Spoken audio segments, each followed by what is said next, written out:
ನಮಸ್ಕಾರ. ಮುಖ್ಯಾಂಶಗಳು. ಕ್ರೀಡಾ ಕ್ಷೇತ್ರದಲ್ಲಿ ಮಹಿಳೆಯರ ಸಾಧನೆ ಶ್ಲಾಘನೀಯ. ಸತತ ಅಭ್ಯಾಸ, ಸಂಕಲ್ಪ, ಇಚ್ಛಾಶಕ್ತಿ ರೂಢಿಸಿಕೊಳ್ಳಲು ಕ್ರೀಡಾಪಟುಗಳಿಗೆ ರಾಷ್ಟ್ರಪತಿ ರಾಮನಾಥ್ ಕೋವಿಂದ್ ಕರೆ. ಕೃಷಿ ಕ್ಷೇತ್ರದಲ್ಲಿ ಸ್ವಾವಲಂಬನೆ ಸಾಧಿಸುವುದು ಅಗತ್ಯ. ಆಮದು ಪ್ರಮಾಣ ತಗ್ಗಿಸುವುದು ಕೇಂದ್ರದ ಆದ್ಯತೆ. ಪ್ರಧಾನಿ ನರೇಂದ್ರ ಮೋದಿ. ರಾಷ್ಟ್ರೀಯ ಶಿಕ್ಷಣ ನೀತಿ ಕುರಿತು ರಾಜ್ಯಪಾಲರೊಂದಿಗೆ ಸಮಾಲೋಚನೆ. ರಾಜ್ಯದಲ್ಲಿ ನೀತಿ ಜಾರಿಗೆ ಎಲ್ಲ ಸಿದ್ಧತೆ. Doctor CN Ashwathnarayan. ಸಾಮಾಜಿಕ ಮೈಸೂರಿನ ಸುತ್ತೂರು ಮಠದ ಪಾತ್ರ ಅನನ್ಯ. ರಕ್ಷಣಾ ಸಚಿವ ರಾಜನಾಥ್ ಸಿಂಗ್. ವಾರ್ತೆಗಳ ವಿವರ. ಕ್ರೀಡಾ ದಿನ ಆಚರಿಸಲಾಗುತ್ತಿದ್ದು, ವಿಡಿಯೋ ಕಾನ್ಫರೆನ್ಸ್ ಮೂಲಕ ನಡೆದ ಕಾರ್ಯಕ್ರಮದಲ್ಲಿ ರಾಷ್ಟ್ರಪತಿ ರಾಮನಾಥ್ ಕೋವಿಂದ್ ಅವರು ರಾಷ್ಟ್ರೀಯ ಕ್ರೀಡಾ ಪುರಸ್ಕಾರ 2020 ಪ್ರದಾನ ಮಾಡಿದರು. ಬಳಿಕ ರಾಷ್ಟ್ರಪತಿ ದೇಶದ ಜನರಲ್ಲಿ ಒಗ್ಗಟ್ಟಿನ ಭಾವನೆ ಮೂಡಿಸುವಲ್ಲಿ ಕ್ರೀಡೆಯ ಕೊಡುಗೆ ಮಹತ್ವದ್ದು. ದೇಶದ ಯಾವುದೇ ಭಾಗದ ಪಟುಗಳು ಅಂತಾರಾಷ್ಟ್ರೀಯ ಕ್ರೀಡಾಕೂಟಗಳಲ್ಲಿ ಪ್ರಶಸ್ತಿ ಗೆದ್ದಾಗ ಇಡೀ ರಾಷ್ಟ್ರ ಹೆಮ್ಮೆ ಪಡುತ್ತದೆ ಎಂದರು. ಪ್ರಶಸ್ತಿ ವಿಜೇತರನ್ನು ಅಭಿನಂದಿಸಿದ ರಾಷ್ಟ್ರಪತಿ ಸತತ ಅಭ್ಯಾಸ, ಸಂಕಲ್ಪ ಮತ್ತು ಇಚ್ಛಾಶಕ್ತಿಯಿಂದ ಅಸಾಧ್ಯವಾದುದನ್ನು ಸಾಧಿಸಬಹುದಾಗಿದ್ದು, ಇದೇ ಕ್ರೀಡೆಯ ಅಂತಃಸತ್ವವಾಗಿದೆ. ಇದು ಉತ್ತಮ ಕ್ರೀಡಾಪಟುಗಳ ಆದರ್ಶವಾಗಿದೆ ಎಂದರು. ಈ ಬಾರಿಯ ಖೇಲ್ ರತ್ನ ಪುರಸ್ಕೃತ 5 ಪಟುಗಳಲ್ಲಿ 3 ಮಹಿಳಾ ಕ್ರೀಡಾಪಟುಗಳು ಇರುವುದನ್ನು ಉಲ್ಲೇಖಿಸಿದ ರಾಷ್ಟ್ರಪತಿ ಕ್ರೀಡಾ ಕ್ಷೇತ್ರದಲ್ಲಿ ಹೆಣ್ಣು ಮಕ್ಕಳು ಉತ್ತಮ ಸಾಧನೆ ಮಾಡುತ್ತಿರುವುದು ಶ್ಲಾಘನೀಯ ಎಂದರು. पुरस्कार के सभी विजेताओं को मैं विशेष बधाई देता हूं. ऐसे उत्कृष्ट और प्रेरक प्रशिक्षकों की उपलब्धता बढ़ाने के लिए अंतर्राष्ट्रीय मानकों के अनुसार बड़ी संख्या में प्रशिक्षकों का प्रशिक्षण करना उपयोगी सिद्ध होगा. इसी प्रकार खेल के प्रति आजीवन समर्पण व योगदान के लिए ध्यानचंद पुरस्कार से सम्मानित सभी विजेता भी विशेष बधाई के हकदार हैं. हमें यह भी ध्यान रखना है कि खेलों में उत्कृष्टता और उपलब्धियां केवल सरकार की जिम्मेदारी नहीं है. हर वर्ग तथा क्षेत्र के लोगों की भागीदारी से ही खेल की संस्कृति को बढ़ावा मिल सकता है. खेलों में निवेश राष्ट्र निर्माण की दिशा में एक सामूहिक प्रयास है, जिससे समाज मजबूत होता है और आगे बढ़ता है. मुझे यह देखकर खुशी होती है कि अनेक कारपोरेट्स, एनजीओ तथा शिक्षण संस्थान इस क्षेत्र में महत्वपूर्ण योगदान कर रहे हैं. मुझे आशा है कि इस दिशा में उनकी भागीदारी और बढ़ेगी. आज के राष्ट्रीय खेल प्रोत्साहन पुरस्कार विजेता संस्थानों से प्रेरणा लेकर अन्य संस्थान भी खेल कूद को प्रोत्साहन देने में अपनी भूमिका निभाएंगे. यह अच्छी बात है कि स्पोर्ट्स और फिटनेस अब युवाओं की सोच और दिनचर्या का हिस्सा बन रहे हैं. साथ ही माता पिता, अभिभावक तथा शिक्षक भी खेल कूद के प्रति अपना नजरिया बदल रहे हैं. अब वे खेल कूद को व्यक्तित्व और प्रतिभा के विकास में सहायक मानने लगे हैं. जो खेलेगा वो खिलेगा. इस विचार का प्रभाव अब व्यापक हो रहा है. यह भारत को स्वस्थ ಪ್ಯಾರಾಲಿಂಪಿಕ್ ಕ್ಷೇತ್ರದಲ್ಲಿ ದೇಶದ ದಿವ್ಯಾಂಗ ಪಟುಗಳು ಅಸಾಧಾರಣ ಸಾಧನೆ ಮಾಡುತ್ತಿದ್ದಾರೆ ಎಂದು ರಾಷ್ಟ್ರಪತಿ ಕೊಂಡಾಡಿದರು. ಭಾರತೀಯ ಪಾರಂಪರಿಕ ಆಟಗಳಾದ ಕಬಡ್ಡಿ, ಖೋ-ಖೋ, ಮಲ್ಲಕಂಬ ಮುಂತಾದವುಗಳ ಜನಪ್ರಿಯತೆ ಹೆಚ್ಚುತ್ತಿರುವುದು ಸಕಾರಾತ್ಮಕ ಬೆಳವಣಿಗೆ ಎಂದರು. ಕ್ರೀಡೆಗೆ ಉತ್ತೇಜನ ನೀಡುವುದು ಕೇವಲ ಸರ್ಕಾರದ ಹೊಣೆಗಾರಿಕೆಯಲ್ಲ, ಬದಲಿಗೆ ಸಮಾಜದ ಎಲ್ಲ ವರ್ಗದ ಬೇಕು ಎಂದು ಅವರು ಕರೆ ನೀಡಿದರು. ಹಾಕಿ ದಂತಕತೆ ಮೇಜರ್ ಧ್ಯಾನ್ ಚಂದ್ ಅವರು ದೇಶದ ಪ್ರತಿಷ್ಠೆಯನ್ನು ಅಂತಾರಾಷ್ಟ್ರೀಯ ಮಟ್ಟದಲ್ಲಿ ಹೆಚ್ಚಿಸಿದ್ದರು. 1930ರ ದಶಕದಲ್ಲಿ ಮಹಾತ್ಮ ಗಾಂಧಿ ನಂತರ ಧ್ಯಾನ್ ಚಂದ್ ಅವರೇ ಅತಿ ಹೆಚ್ಚು ಚರ್ಚಿತ ಭಾರತೀಯರಾಗಿದ್ದರು. ಇವರ ಜನ್ಮದಿನದ ಅಂಗವಾಗಿ ಪ್ರತಿ ವರ್ಷ ಆಗಸ್ಟ್ 29ರಂದು ರಾಷ್ಟ್ರೀಯ ಕ್ರೀಡಾ ದಿನವಾಗಿ ಆಚರಿಸಲಾಗುತ್ತಿದೆ ಎಂದು ರಾಷ್ಟ್ರಪತಿ ತಿಳಿಸಿದರು. राष्ट्र निर्माण से जोड़ने एक विशेष रूप है. कोविड-19 के कारण खेल जगत पर भी बहुत अधिक असर पड़ा है. पहली बार ओलंपिक खेल स्थगित किए गए हैं. हमारे देश में भी खेल कूद की सभी गतिविधियां प्रभावित हुई हैं. अभ्यास तथा प्रतियोगिताओं के रुकने से खिलाड़ियों और प्रशिक्षकों का हौसला कम हो सकता है. खेलोगे कूदोगे तो बनोगे लाजवाब. ಕ್ರೀಡಾ ಸಚಿವ ಕಿರಣ್ ರಿಜಿಜು ದೇಶದಲ್ಲಿ ಕ್ರೀಡೆಯ ಅಭಿವೃದ್ಧಿಗೆ ದೀರ್ಘಕಾಲೀನ ಯೋಜನೆ ರೂಪಿಸಲಾಗಿದ್ದು 2028ರೊಳಗೆ ಭಾರತ ಒಲಿಂಪಿಕ್ ಕ್ರೀಡಾಕೂಟದ ಅಗ್ರ 10 ರಾಷ್ಟ್ರಗಳಲ್ಲಿ ಒಂದಾಗುವ ಗುರಿ ಹಾಕಿಕೊಳ್ಳಲಾಗಿದೆ. ಪ್ರಧಾನಿ ನರೇಂದ್ರ ಮೋದಿ ನೇತೃತ್ವದಲ್ಲಿ ಖೇಲೋ ಇಂಡಿಯಾ, ಫಿಟ್ ಇಂಡಿಯಾ ಮುಂತಾದ ಕಾರ್ಯಕ್ರಮಗಳನ್ನು ರೂಪಿಸಲಾಗಿದೆ ಎಂದರು. खेलों को समर्थन प्रदान करें. मेरा सभी नागरिकों से अनुरोध है कि वे खेलों और अपने दिनचर्या का एक भाग बना करके फिट और ज्यादा अनुशासित बने एवं खिलाड़ियों और उनके उपलब्धियों का पूरी जोर शोर से समर्थन करें. मैं ये उम्मीद करता हूं कि पुरस्कार विजेताओं के द्वारा जो सफलताएं हासिल की है वो एक पूरी पीढ़ी को खेलों के प्रेरित करेगी. मैं यह भी कामना करता हूं कि ये सभी पुरस्कार विजेता अपने अपने क्षेत्रों ದೇಶದಲ್ಲಿ ಪ್ರತಿಭಾನ್ವಿತ ಕ್ರೀಡಾಪಟುಗಳು ಹಾಗೂ ಕ್ರೀಡಾ ಸಂಪನ್ಮೂಲಗಳಿದ್ದು ಆಟಗಾರರಿಗೆ ಮತ್ತು ಕ್ರೀಡೆಗೆ ಎಲ್ಲರೂ ಉತ್ತೇಜನ ನೀಡಬೇಕೆಂದು ಕಿರಣ್ ರಿಜಿಜು ಕೋರಿದರು. एवं सभी खेल संघों के प्रतिनिधि, मीडिया और अपने सहयोगी अधिकारियों का भी स्वागत करता हूं, जिनके सहयोग से यह कार्यक्रम आयोजित किया जा रहा है. इन्हीं शब्दों के साथ मैं अपनी बात समाप्त करना चाहता हूं. Once again, I would like to extend hearty congratulations to all the award winners. Jai Hind.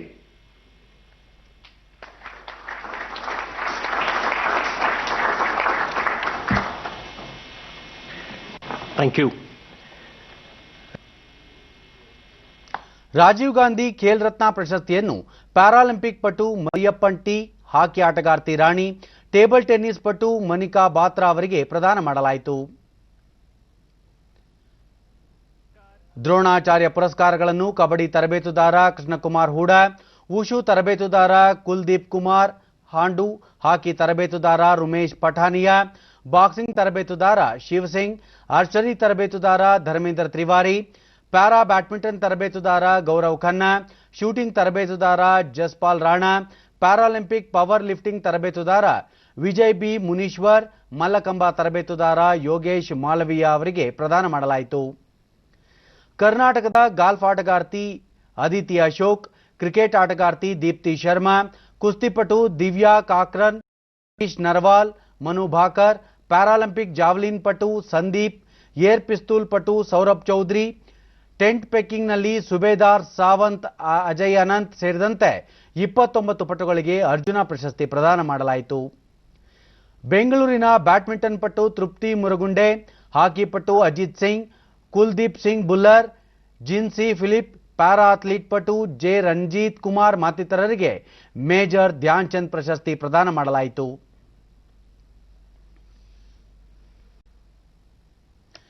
ಕೇಂದ್ರೀಯ ಕೃಷಿ ವಿಶ್ವವಿದ್ಯಾಲಯದ ರಾಣಿ ಲಕ್ಷ್ಮೀಬಾಯಿ ಕಾಲೇಜು ಹಾಗೂ ಆಡಳಿತಾತ್ಮಕ ಕಟ್ಟಡವನ್ನು ಪ್ರಧಾನಿ ನರೇಂದ್ರ ಮೋದಿ ಅವರು ಉದ್ಘಾಟಿಸಿದರು. ಬುಂದೇಲ್ಖಂಡ್ ವಲಯದ ಝಾನ್ಸಿಯಲ್ಲಿರುವ ಅತ್ಯಂತ ಪ್ರಮುಖ ಶಿಕ್ಷಣ ಸಂಸ್ಥೆಯಾಗಿರುವ ಕೇಂದ್ರೀಯ ಶಿಕ್ಷಣ ವಿಶ್ವವಿದ್ಯಾಲಯದ ಈ ಕಟ್ಟಡಗಳನ್ನು ಪ್ರಧಾನಿ ಅವರು ವಿಡಿಯೋ ಕಾನ್ಫರೆನ್ಸ್ ಮೂಲಕ ಉದ್ಘಾಟಿಸಿದರು. 2014-15ನೇ ಸಾಲಿನಲ್ಲಿ ಆರಂಭವಾದ ಈ ವಿಶ್ವವಿದ್ಯಾಲಯದಲ್ಲಿ ಕೃಷಿ, ತೋಟಗಾರಿಕೆ, ಅರಣ್ಯ ಮತ್ತಿತರ ಕೋರ್ಸ್ಗಳಿದ್ದು ಪದವಿ ಪೂರ್ವ ಮತ್ತು ಸ್ನಾತಕೋತ್ತರ ಶಿಕ್ಷಣ ನೀಡಲಾಗುತ್ತಿದೆ. ಈ ಕಟ್ಟಡದಲ್ಲಿ ಇದೀಗ ಭಾರತೀಯ ಹುಲ್ಲು ಮತ್ತು ಮೇವು ಸಂಶೋಧನಾ ಸಂಸ್ಥೆ ಕೂಡ ಕಾರ್ಯನಿರ್ವಹಿಸುತ್ತಿದೆ.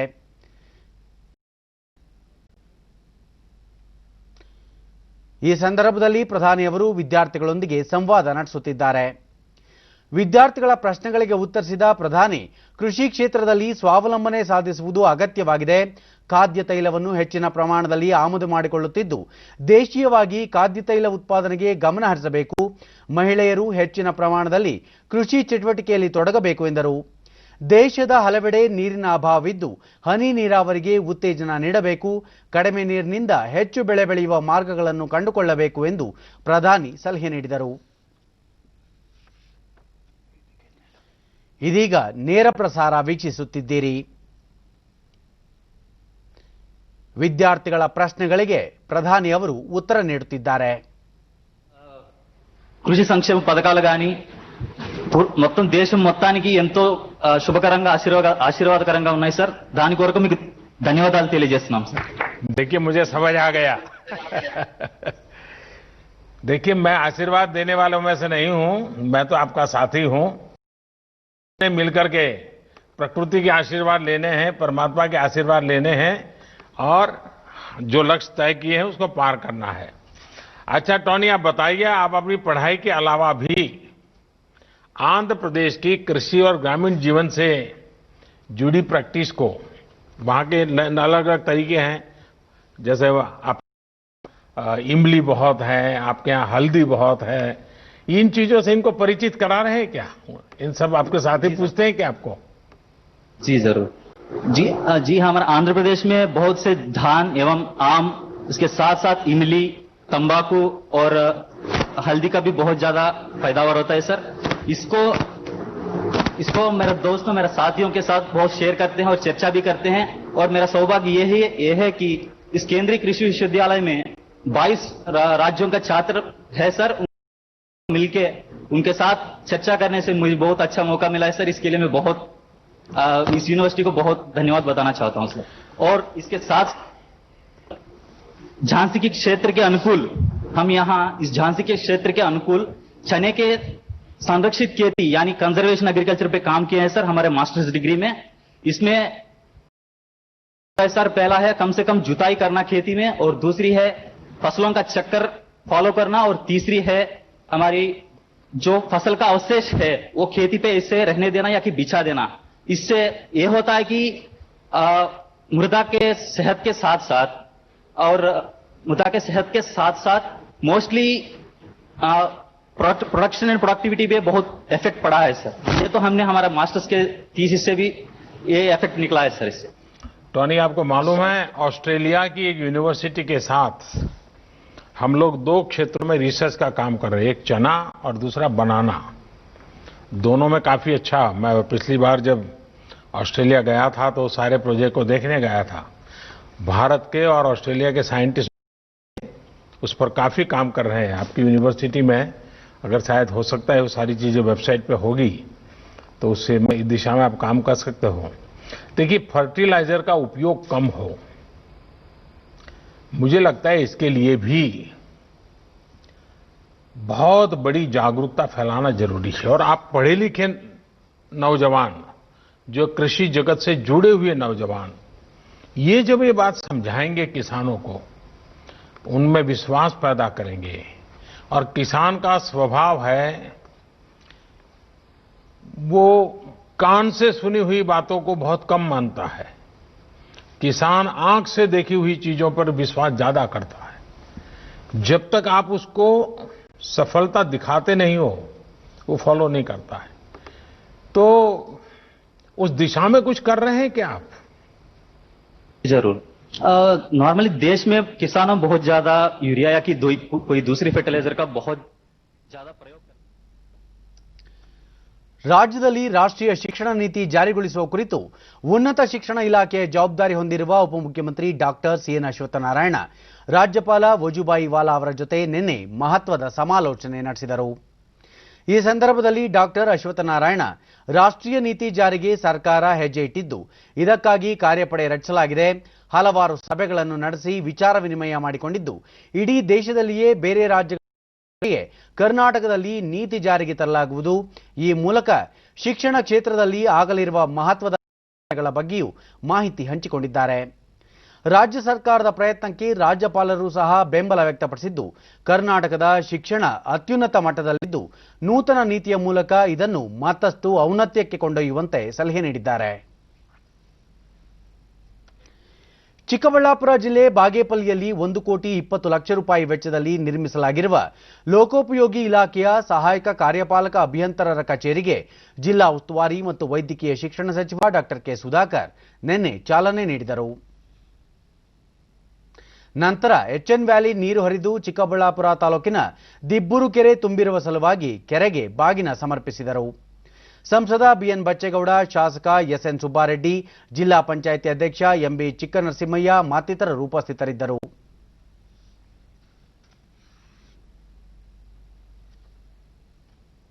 ನಂತರ ಸುದ್ದಿಗಾರರೊಂದಿಗೆ ಸುಧಾಕರ್ ಕೋವಿಡ್-19 ಸೋಂಕು ಚಿಕಿತ್ಸೆಗೆ ಸರ್ಕಾರದ ನಿಗದಿಗಿಂತ ಹೆಚ್ಚು ಹಣವನ್ನು ಖಾಸಗಿ ಆಸ್ಪತ್ರೆಗಳು ಪಡೆದರೆ ಕಠಿಣ ಕಾನೂನು ಕ್ರಮ ಕೈಗೊಳ್ಳಲಾಗುವುದು ಎಂದರು. ಎತ್ತಿನಹೊಳೆ ಯೋಜನೆ 2 ವರ್ಷಗಳಲ್ಲಿ ಪೂರ್ಣಗೊಳಿಸಲು ಮುಖ್ಯಮಂತ್ರಿಗಳಲ್ಲಿ ಮನವಿ ಮಾಡಲಾಗಿದೆ ಎಂದು ತಿಳಿಸಿದರು. ಇದನ್ನ ಮುಂದುವರಿಸಿಕೊಂಡಿದ್ರೆ ಇಂಥ ಚಾಳಿಯನ್ನ ಅವ್ರ ಮೇಲೆ ಕೂಡ ಕ್ರಮವನ್ನು ತಗೊಳ್ತಾರೆ. ಅನೇಕ ಸಾವು ನೋವುಗಳು ನೀರಿಲ್ಲಿರಾಗಿರ್ತಕ್ಕಂಥ ಪ್ರಸಂಗಗಳನ್ನು ನಾವು ಕಂಡಿದ್ವಿ. ಆದರೆ ಇವತ್ತು ಈ ನೀರಿನ ಮೂಲಕ ನನ್ನ ರೈತರ ಮುಖಗಳಲ್ಲಿರ್ತಕ್ಕಂಥ ಸಂತೋಷ ಇವತ್ತು ನಿಜವಾಗಿಯೂ ನನಗೆ ಭಾಳ ತೃಪ್ತಿ ತಂದಿದೆ, ಸಮಾಧಾನ ತಂದಿದೆ. ಮತ್ತು ಇನ್ನೂ ಎತ್ತಿನ ಹೊಳೆಯನ್ನು ಕೂಡ ತರಬೇಕು. ಮಾನ್ಯ ಮುಖ್ಯಮಂತ್ರಿಗಳಾದಂಥ ಯಡಿಯೂರಪ್ಪನವ್ರಿಗೆ ವಿಶೇಷವಾಗಿ ನಾನು ಮನವಿ ಸಲ್ಲಿಸಿದ್ದೇನೆ. 5 ಜಿಲ್ಲೆಯ ರೈತರ ಸಂಕಷ್ಟವನ್ನು ನಿವಾರಣೆ ಮಾಡುವಂಥವ್ರಾಗ್ತೀರಿ ತಾವು.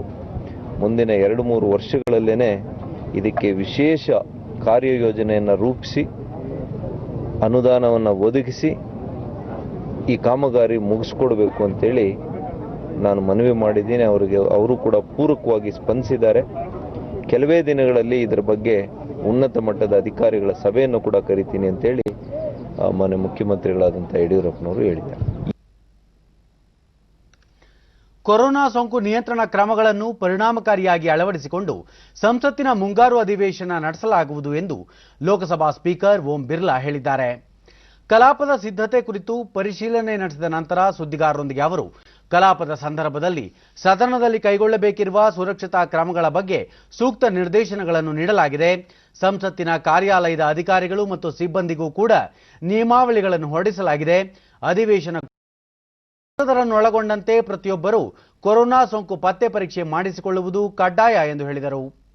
ಸದನದಲ್ಲಿ ವ್ಯಕ್ತಿಗತ ಅಂತರ ಕಾಯ್ದುಕೊಳ್ಳುವ, ಮುಖಗವಸು ಧರಿಸಿ ಕಲಾಪದಲ್ಲಿ ಪಾಲ್ಗೊಳ್ಳುವ ಕುರಿತಂತೆ ಸೂಕ್ತ ನಿರ್ದೇಶನ ನೀಡಲಾಗಿದೆ ಎಂದು ಓಂ ಬಿರ್ಲಾ ತಿಳಿಸಿದರು. सत्र सुचारू रूप से चलेगा, व्यवस्थित चलेगा. सभी माननीय संसद सदस्य व्यापक रूप से कोविड संक्रमण की गाइडलाइन का पालन करते हुए सत्र चलाने में सहयोग करेंगे. ದೇಶದಲ್ಲಿ ಕೊರೋನಾ ಸೋಂಕಿನಿಂದ ಗುಣಮುಖರಾಗುತ್ತಿರುವವರ ಪ್ರಮಾಣ ಮತ್ತಷ್ಟು ಏರಿಕೆಯಾಗಿದ್ದು 76.47ಕ್ಕೆ ತಲುಪಿದೆ. ಈವರೆಗೆ 26,48,998 ಸೋಂಕಿತರು ಗುಣಮುಖರಾಗಿದ್ದಾರೆ. 7,52,424 ಮಂದಿ ವಿವಿಧ ಆಸ್ಪತ್ರೆಗಳಲ್ಲಿ ಚಿಕಿತ್ಸಿದ್ದು ಒಟ್ಟಾರೆ ಸಕ್ರಿಯ ಪ್ರಕರಣಗಳ ಸಂಖ್ಯೆ 21.72ಕ್ಕೆ ಇಳಿಕೆಯಾಗಿದೆ. ಈವರೆಗೆ 62,550 ಮಂದಿ ಸಾವಿಗೀಡಾಗಿದ್ದು ಮರಣ ದರ 1.81ಕ್ಕೆ ತಗ್ಗಿದೆ.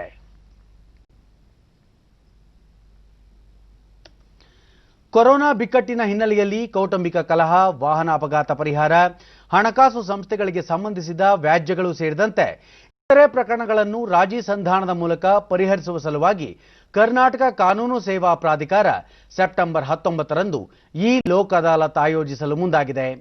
ಈ ಕುರಿತು ಬೀದರ್ ಜಿಲ್ಲಾ ಪ್ರಧಾನ ಹಾಗೂ ಸತ್ರ ನ್ಯಾಯಾಧೀಶರಾದ ನ್ಯಾಯಮೂರ್ತಿ ಕಡಲೂರು ಸತ್ಯನಾರಾಯಣಾಚಾರ್ಯ ತಿಂಗಳು 19ರಂದು ಜಿಲ್ಲೆ ಮತ್ತು ತಾಲೂಕಿನಲ್ಲಿ ಈ ಲೋಕ್ ಅದಾಲತ್ ಮುಖಾಂತರ ತಮ್ಮ ಪ್ರಕರಣಗಳನ್ನು ರಾಜಿ ಸಂಧಾನ ಮಾಡಿಕೊಳ್ಳಬೇಕೆಂದು ಕಕ್ಷಿದಾರರು ಮತ್ತು ವಕೀಲರಿಗೆ ಮನವಿ ಮಾಡಿದರು. ಇದೇ ಸಂದರ್ಭದಲ್ಲಿ ಹಿರಿಯ ಸಿವಿಲ್ ನ್ಯಾಯಾಧೀಶ ಹಾಗೂ ಕಾನೂನು ಸೇವಾ ಪ್ರಾಧಿಕಾರದ ಸದಸ್ಯ ಕಾರ್ಯದರ್ಶಿ ನ್ಯಾಯಮೂರ್ತಿ ಸಿದ್ದರಾಮ ಸಿಟಿ ಉಪಸ್ಥಿತರಿದ್ದರು. ಎಲ್ಲರೂ ಇದರ ಸದವಕಾಶವನ್ನು ತೆಗೆದುಕೊಂಡು ತಮ್ಮ ಕೇಸುಗಳನ್ನು ರಾಜಿ ಸಂಧಾನ ಮೂಲಕ ಇತ್ಯರ್ಥಪಡಿಸಿಕೊಳ್ಳಬೇಕಂತೇಳಿ ನಮ್ಮ ಕೋರಿಕೆ ಇದೆ. ಅದರಿಂದ ಇದರಲ್ಲಿ ಎರಡೂ ಪಾರ್ಟಿ ಗೆದ್ದಾಗ ಯಾರು ಸೋಲು ಅಂತ ಪ್ರಶ್ನೆ ಬರೋದಿಲ್ಲ. ಹಾಗಾಗಿ ಎಲ್ಲರೂ ಇದರ ಸದುಪಯೋಗವನ್ನು ಪಡೆದುಕೊಳ್ಳಬೇಕಂತ ಹೇಳಿ ಮತ್ತೊಮ್ಮೆ ನಾನು ಎಲ್ಲರಿಗೂ ವಿನಂತಿಸ್ತೇನೆ. ಬೆಂಗಳೂರಿನ ಕೆಜಿಹಳ್ಳಿ ಮತ್ತು ಡಿಜೆಹಳ್ಳಿಯಲ್ಲಿನ ಗಲಭೆ ಪ್ರಕರಣಕ್ಕೆ ಸಂಬಂಧಿಸಿದಂತೆ ನಿವೃತ್ತ ನ್ಯಾಯಮೂರ್ತಿ ಎಚ್.ಎಸ್. ಕೆಂಪಣ್ಣ ಅವರನ್ನು ಕ್ಲೈಮ್ ಕಮಿಷನರ್ ಆಗಿ ನೇಮಿಸಲಾಗಿದೆ. ಗಲಭೆ ಸಂದರ್ಭದಲ್ಲಿ ಉಂಟಾದ ಹಾನಿಗೆ ಸಂಬಂಧಿಸಿದಂತೆ ಕಿಡಿಗೇಡಿಗಳಿಂದ ನಷ್ಟದ ಮೊತ್ತವನ್ನು ಸರ್ಕಾರ ವಸೂಲಿ ಮಾಡಲಿದೆ ಎಂದು ವೈದ್ಯಕೀಯ ಶಿಕ್ಷಣ ಸಚಿವ ಡಾಕ್ಟರ್ ಕೆ ಸುಧಾಕರ್ ಟ್ವೀಟ್ ಮಾಡಿದ್ದಾರೆ. ಕೆಜಿಹಳ್ಳಿ ಮತ್ತು ಡಿಜೆಹಳ್ಳಿ ಗಲಭೆ ಪೀಡಿತ ಪ್ರದೇಶಗಳಿಗೆ ಕೇಂದ್ರ ಸಚಿವ ಡಿವಿ ಸದಾನಂದಗೌಡ ನಿನ್ನೆ ಭೇಟಿ ನೀಡಿ ಪಕ್ಷದ ವತಿಯಿಂದ ಪರಿಹಾರ ವಿತರಿಸಿದರು. ಗಲಭೆಯಿಂದ ಹಾನಿಗೊಳಗಾದ ಸಂತ್ರಸ್ತರಿಗೆ ಹಿಂಸಾಚಾರಕ್ಕೆ ಕಾರಣರಾದವರ ಮೇಲೆ ಸರ್ಕಾರ ಕಟ್ಟುನಿಟ್ಟಿನ ಕ್ರಮ ಕೈಗೊಳ್ಳಲಿದೆ ಎಂದರು. ಹಾನಿಗೊಳಗಾದ ಮನೆಗಳನ್ನು ದುರಸ್ತಿ ಮಾಡಲು ನೆರವು ನೀಡುತ್ತಿದ್ದು ಬೆಂಕಿಗೆ ಆಹುತಿಯಾಗಿರುವ ವಾಹನಗಳಿಗೆ ವಿಮಾ ಸೌಲಭ್ಯ ಒದಗಿಸುವ ಪ್ರಯತ್ನ ಪ್ರಗತಿಯಲ್ಲಿದೆ. ಪಕ್ಷದ ಕಾರ್ಯಕರ್ತರು ಯಾವುದೇ ಕಾರಣಕ್ಕೂ ಆತಂಕಗೊಳ್ಳಬಾರದು ಎಂದು ಅವರು ತಿಳಿಸಿದ್ದಾರೆ.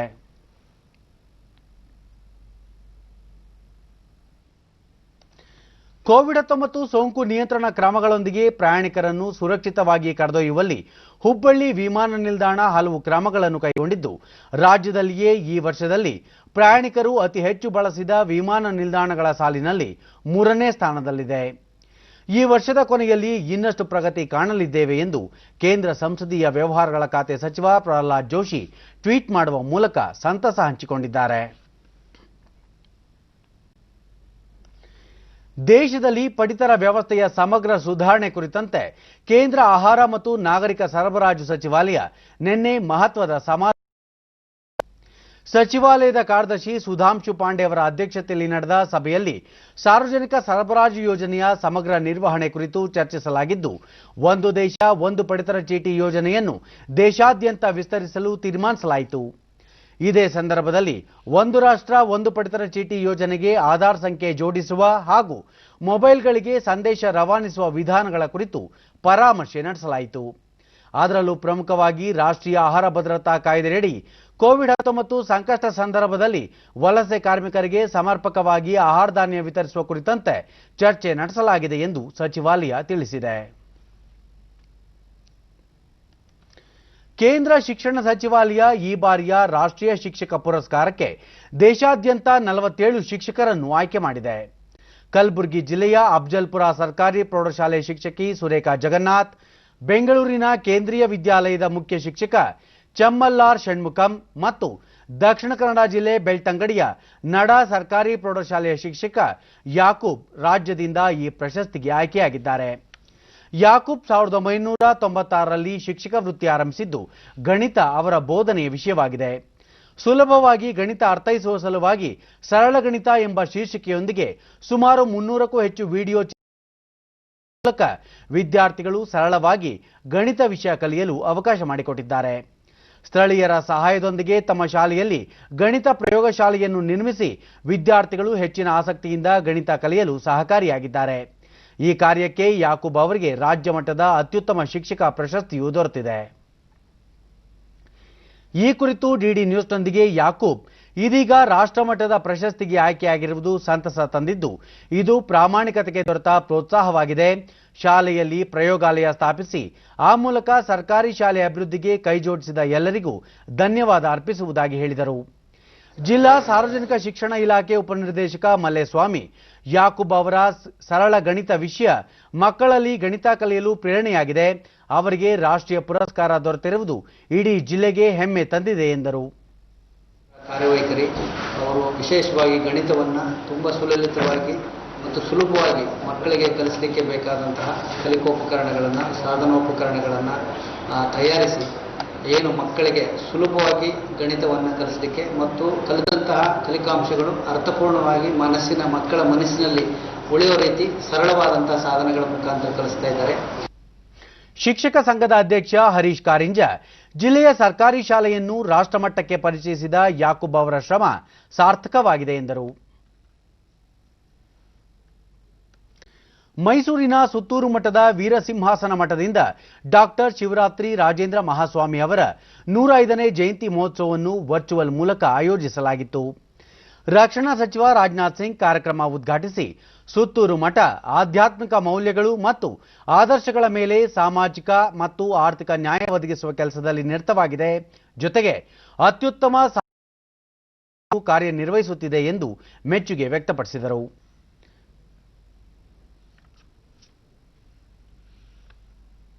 ಮುಖ್ಯಮಂತ್ರಿ ಬಿಎಸ್ ಯಡಿಯೂರಪ್ಪ ಪಾಲ್ಗೊಂಡು ಬಿಡುಗಡೆ ಮಾಡಿದರು. ಬಳಿಕ ಯಡಿಯೂರಪ್ಪ, ಡಾಕ್ಟರ್ ಶಿವರಾತ್ರಿ ರಾಜೇಂದ್ರ ಮಹಾಸ್ವಾಮೀಜಿ ಅತ್ಯುತ್ತಮ ಸಂತ ಪರಂಪರೆಗೆ ಸೇರಿದವರಾಗಿದ್ದು, ಸಮಾಜದಲ್ಲಿ ಸೌಹಾರ್ದತೆ ಮೂಡಿಸುವಲ್ಲಿ ಶ್ರಮಿಸಿದ್ದಾರೆ. ಅವರ ಸೇವೆ ಅತ್ಯುನ್ನತವಾದದ್ದು. ಅನ್ನ, ಅಕ್ಷರ, ವಸತಿ, ಶಿಕ್ಷಣದ ಮೂಲಕ ಗ್ರಾಮೀಣ ಜನರ ಅಕ್ಷರ ಸಂಸ್ಕೃತಿಗೆ ಸುತ್ತೂರು ಮಠ ಕೊಡುಗೆ ನೀಡಿದೆ. ಈ ಮಠ ಇನ್ನಷ್ಟು ಸಮಾಜಮುಖಿ ಕೆಲಸಗಳಲ್ಲಿ ತೊಡಗಲಿ ಎಂದು ಹಾರೈಸಿದ್ದಾರೆ. ರೈಲ್ವೆ ಖಾತೆ ರಾಜ್ಯ ಸಚಿವ ಸುರೇಶ್ ಅಂಗಡಿ ಮತ್ತಿತರರು ಈ ಸಂದರ್ಭದಲ್ಲಿ ಉಪಸ್ಥಿತರಿದ್ದರು.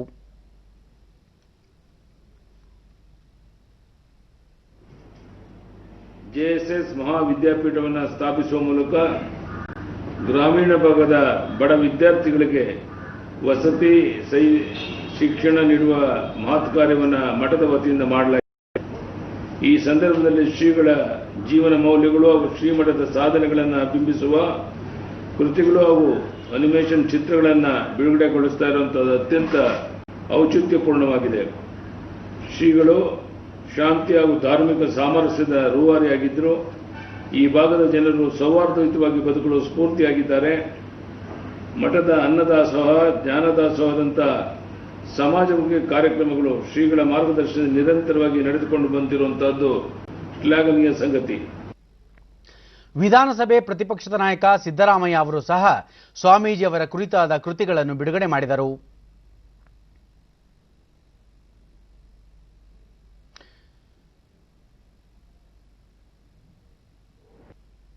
ಮಾಜಿ ಪ್ರಧಾನಿ ಎಚ್.ಡಿ. ದೇವೇಗೌಡ ಮತ್ತಿತರ ಗಣ್ಯರು ಪಾಲ್ಗೊಂಡಿದ್ದರು.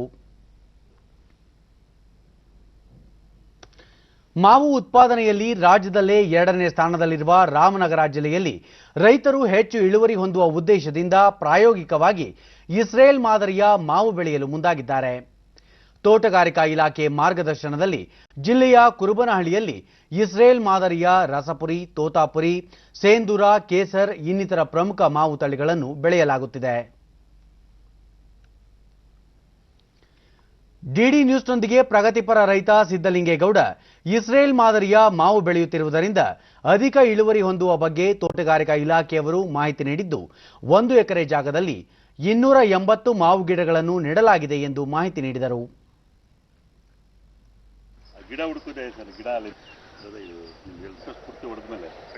ಅಲ್ಲಿ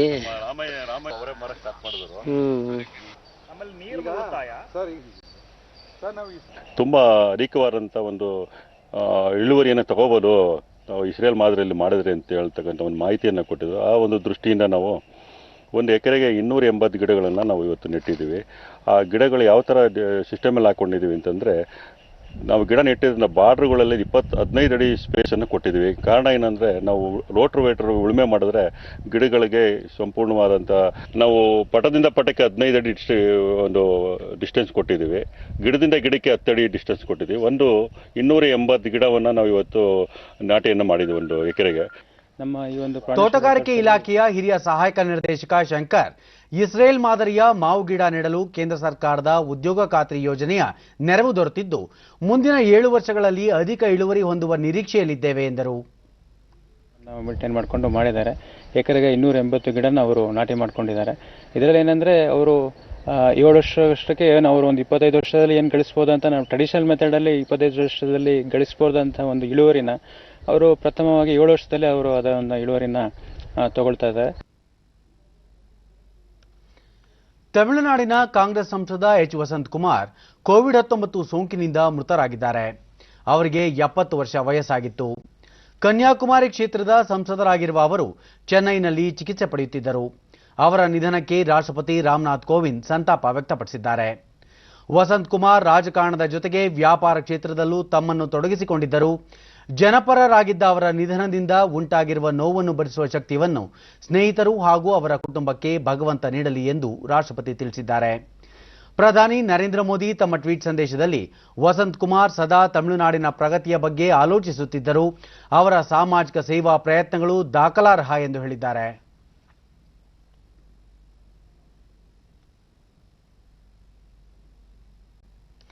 ಕೊನೆಯಲ್ಲಿ ಮತ್ತೊಮ್ಮೆ ಮುಖ್ಯಾಂಶಗಳು. ಕ್ರೀಡಾ ಕ್ಷೇತ್ರದಲ್ಲಿ ಮಹಿಳೆಯರ ಸಾಧನೆ ಶ್ಲಾಘನೀಯ. ಸತತ ಅಭ್ಯಾಸ, ಸಂಕಲ್ಪ, ಇಚ್ಛಾಶಕ್ತಿ ರೂಢಿಸಿಕೊಳ್ಳಲು ಕ್ರೀಡಾಪಟುಗಳಿಗೆ ರಾಷ್ಟ್ರಪತಿ ರಾಮನಾಥ್ ಕೋವಿಂದ್ ಕರೆ. ಕೃಷಿ ಕ್ಷೇತ್ರದಲ್ಲಿ ಸ್ವಾವಲಂಬನೆ ಸಾಧಿಸುವುದು ಅಗತ್ಯ. ಆಮದು ಪ್ರಮಾಣ ತಗ್ಗಿಸುವುದು ಕೇಂದ್ರದ ಆದ್ಯತೆ. ಪ್ರಧಾನಿ ನರೇಂದ್ರ ಮೋದಿ. ರಾಷ್ಟ್ರೀಯ ಶಿಕ್ಷಣ ನೀತಿ ಕುರಿತು ರಾಜ್ಯಪಾಲರೊಂದಿಗೆ ಸಮಾಲೋಚನೆ. ರಾಜ್ಯದಲ್ಲಿ ನೀತಿ ಜಾರಿಗೆ ಎಲ್ಲಾ ಸಿದ್ಧತೆ. Doctor CN Ashwathnarayan. ಸಾಮಾಜಿಕ ಆರ್ಥಿಕ ನ್ಯಾಯ ಒದಗಿಸುವಲ್ಲಿ ಮೈಸೂರಿನ ಸುತ್ತೂರು ಮಠದ ಪಾತ್ರ ಅನನ್ಯ. ರಕ್ಷಣಾ ಸಚಿವ ರಾಜನಾಥ್ ಸಿಂಗ್.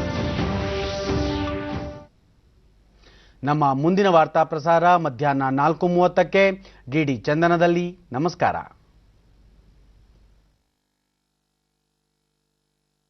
ಬೆಂಗಳೂರು ದೂರದರ್ಶನ ಕೇಂದ್ರದ ಸುದ್ದಿ ವಿಭಾಗ ಪ್ರಸ್ತುತಪಡಿಸುವ ತಿಂಗಳ ವಾರ್ತಾ ಸಂಚಿಕೆಯ ಸುದ್ದಿ ಸೌರಭ 57ನೇ ಸಂಚಿಕೆ ಇದೇ ಭಾನುವಾರ ಸಂಜೆ 6:30ಕ್ಕೆ.